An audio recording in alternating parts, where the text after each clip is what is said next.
Venerable Luang Por, in the case where the judge sentences the murderer to death, but does not execute the culprit him or herself, is she or he regarded as violating the first precept, him or herself?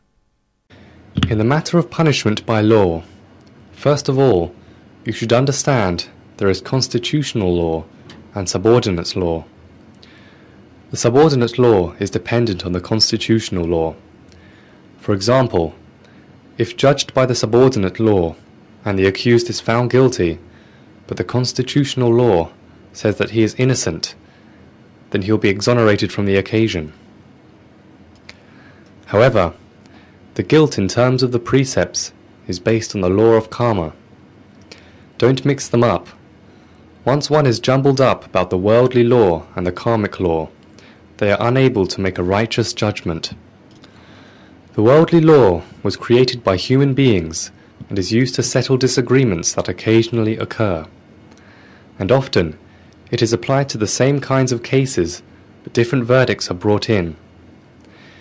In terms of the law of karma, with regards to the issue of killing, no matter of where or when, one is always guilty. The karmic law is universal and does not belong to any country. Likewise, the sun shines for Chinese people, Thai people, Western people, and all others in the world, regardless of nationality and religion. The world's citizens are sharing the light and the heat from it. In the case of sentencing the criminal to death, from the view of the state law, the judge is not wrong, because the state authorizes him to do so. Anyway, killing is always wrong in the face of the law of karma. The constituents of killing are comprised of 5 respective steps, namely, 1. The being is alive. 2. Knowing the being is alive. 3. One harbors the intention to kill. 4. Executing the being. And 5. The being dies. Whenever one receives an instruction to kill, and the order is carried out, anybody who is in charge of any steps in the process will definitely undergo the woe that is due proportionally thereafter. However, there is a mitigating circumstance, as I have mentioned previously, by not being content with the order.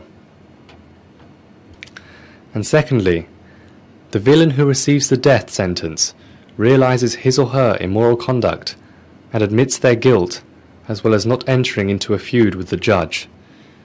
The judgment is even vicious, but the degree of karma is less. But if it happens that the culprit is indeed wrong, but he refuses to admit the truth and engages in a rebuttal with the judge, then the feud will continue endlessly into the cycle of existence. Especially in the case where the judge issues a wrong verdict when the evidence obviously proves the accused guilty, but he or she is in fact innocent. The retribution in this sort of case is severe. I would like to tell the police, the military men and women, and those in the justice system that they should not mix up worldly law with karmic law. In the face of the law of karma, wrong is always wrong. It is dependent on merit and karma. It is different from worldly law, which is created by the agreement of a group of legislators, so you must be careful. I also would like to append that the duty of the police and military men and women, and those in the justice system who handle all the problems at this stage, are too late, because the criminals have already committed their harmful acts. The justice sits on the bench to adjudicate the charges after the crime has been committed. Then he or she condemns another to death, causing the killing of an additional person. Whatever the worldly law is regarding this account, I will not get involved in, but I would like to say now that we make decisions at the end of the source, in the wrong direction, instead of the beginning. In the beginning, the police, the military men and women, and those in the justice system should get together to think of how they should get the Lord Buddha's Dharma into people's hearts. Unfortunately, it may not be seen as their duty to do so.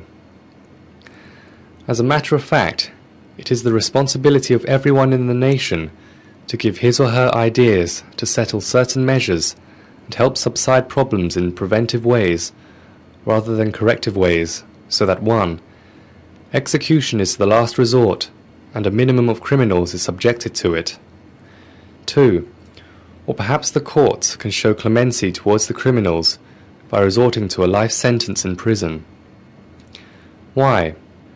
This is because no one has the right to destroy the life of others, because we are not the ones who give or create life.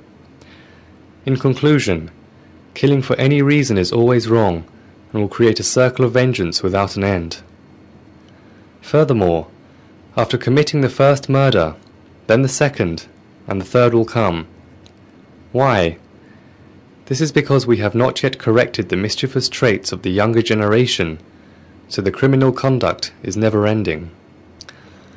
I would also like to add a bit more, stating that the legislators who passed the bills to allow the death sentence will receive karmic retribution besides. When any judge issues each successive death sentence thereafter, the legislators who are already reborn in the hell realm will continue to have their karma still multiply, causing them to be pulled further down the abyss and will be subjected to that lower realm for even longer. So, if anyone wants to issue a death sentence or wants to execute others, they should very carefully scrutinize this, because no one can rightly kill anyone, for he or she is not the creator of life.